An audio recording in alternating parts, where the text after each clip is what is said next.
Hey, what's up gamers? It's your boy Church of Caboose and welcome back to my channel. This video we're going to be looking at the Master Kingsfall raid doing the challenge Devious Thievery for the War Priest. And the War Priest is a tanky son of a gun, and the challenge is not really a joke either, but with the advice and guidance of my clanmate Bergenstar and the help with other chads from my clan, the Fundament, such as Starkiller, we got done relatively painlessly. So if you're trying to get the title for Kingslayer, which is all about Kingsfall, or anything else, you just want depth loot, this is a good video for you. So if you enjoy it, make sure you click the like button as well as subscribe. And since I got all these things from Bergenstar, if you do like this video, I highly suggest you guys go check out his channel. I will do my best to remember to put a link to his channel in the description down below. So without further ado, let's get on into this. For War Priest, really you kind of do this the same way as on normal. The main difference is because it's the challenge mode is that you have to pick up the brand and then steal the aura or the buff, the red aura thing, within 3 seconds of picking up the brand.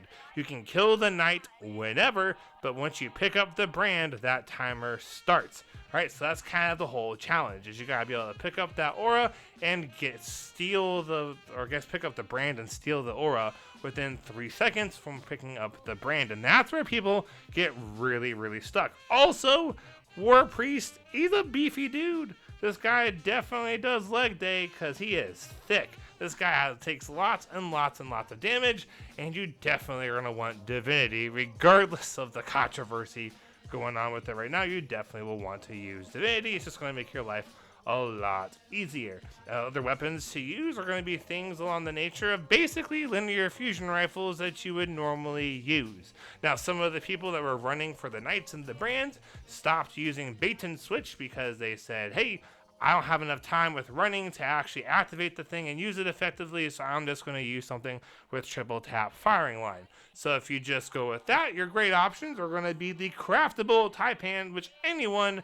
can get. If you have not gotten that, all you got to do is go to the obelisk in Mars, which is the Enclave thing, go to interact with the obelisk on the left side, and you can pick up the quest, and eventually you'll be able to craft a Taipan with triple tap and firing line that are both enhanced.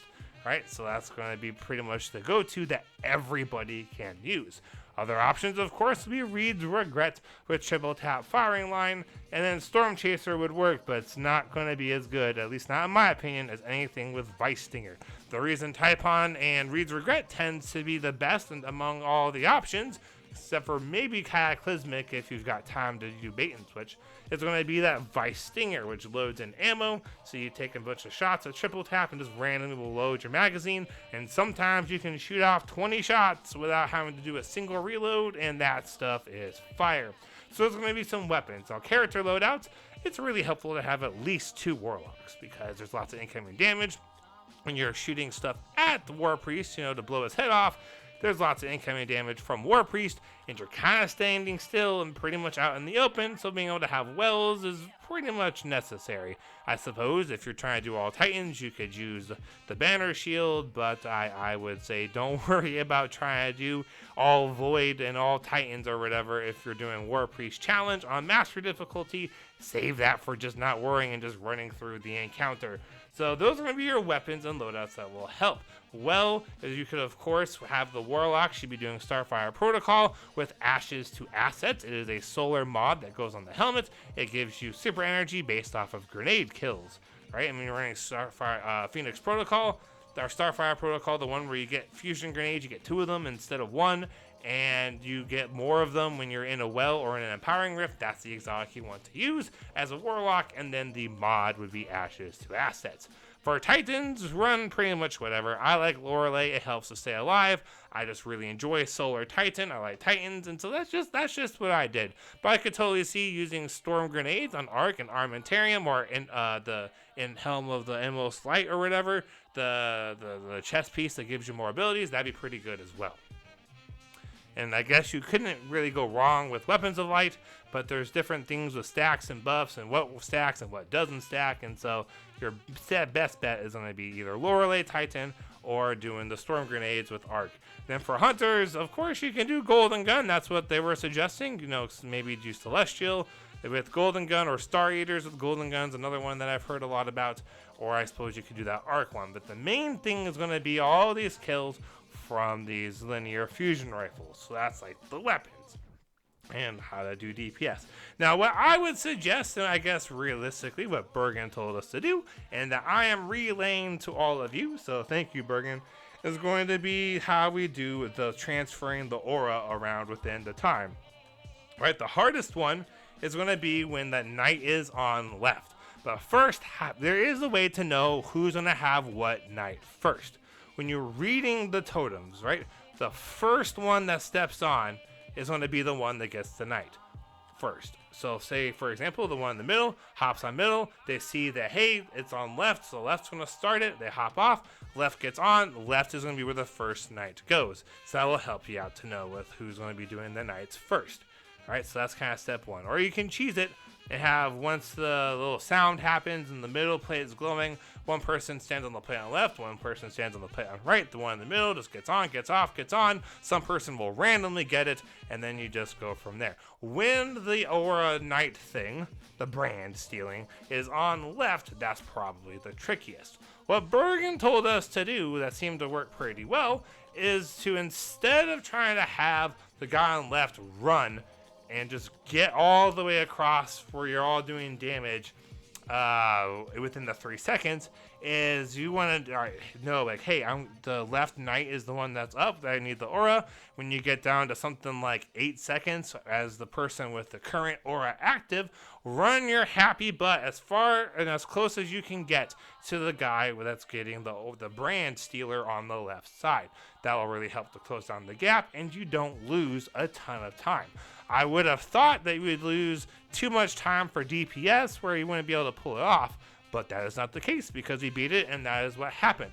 Another thing you can do with left is if left knight is the second aura, so the last knight brand you pick up in order to extend your damage duration, then everyone just runs up to the left side. Just hop on those pillars and then jump up to the balcony, and everyone just does damage up there. You will lose just a little bit of time, but not as much as having those guys run back over to the left, and then the aura comes back to the right, and you can burn off the left pillar at the same time. Granted, this idea really is only beneficial for two damage phase options. One is that you need to use the left pillar. Just burn it, just use it, whatever. The second option for why you would maybe use this is perhaps you're on the enrage, you've got no more damage phases left, and you just might as well go up there to get the maximum damage in, which is exactly what my team did when we beat this sucker. So those are the two reasons you would use left. Hopefully with being able to look on screen, I gave you some footage that kind of shows you and visualizes a little bit about what I'm talking about. I was doing Divinity the whole time. I am proud to have that position, and I just end up having to run, and so the footage is me looking like, oh look, here's what they're doing, as opposed to actually doing it myself for the brand swapping. So in general, how the brand swapping will go is whoever's first got the aura is just gonna, start counting down. It's up to you. Maybe they start counting down from 10, maybe they count down the whole time. Since you need to pick up the brand and then grab the aura within 3 seconds of picking up the brand, what you want to probably do is wait until that aura guy gets down to like 4 seconds, maybe 5. When he's like 5, 4, you grab that sucker and bolt it to try and then pick up the aura, and that's going to probably be the best way to do it, unless you're having to do the aura from the left side. Middle and right, this is by far the easiest two options. And that is this encounter. Just do it just like you normally would. There's nothing ridiculously special other than it's on mastery difficulty. So having optimized DPS will be helpful. Fount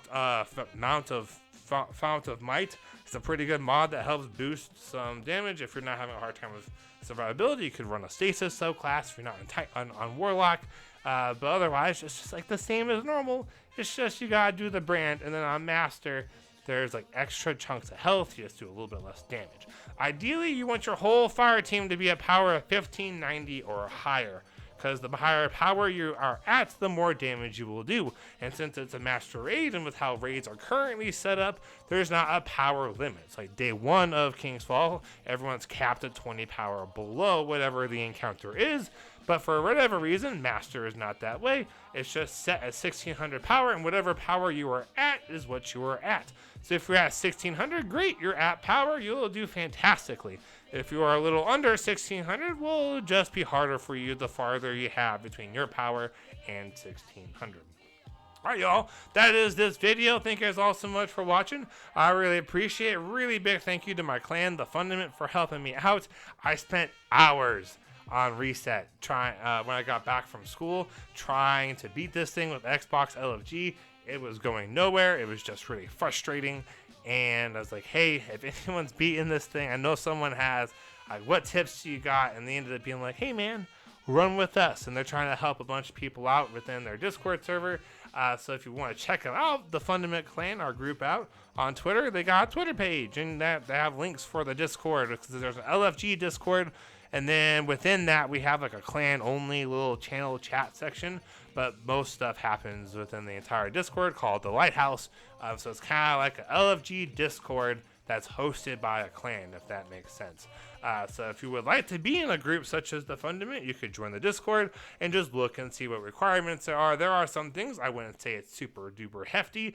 It's stuff like have recent titles, and I think there's some endgame things, and then you have the option of that or PvP stuff if that's more your thing. And worst case scenario, you show in, you get rank 8 Discord, you're like, hey, I would like to join, and they say, no, we're full. Or whatever the case is. That's where you gotta shoot your shots. Like Wayne Gretzky / Michael Scott said, you miss 100% of the shots you don't take. So that's my little spiel for that. Lastly, please make sure you comment if this is at all helpful. I would love to know what you guys think. Sometimes I wonder if it's worth doing these raid guide things, because lots of people do these, but I haven't seen very many of them for Master, so I thought I'd go ahead and just do this one.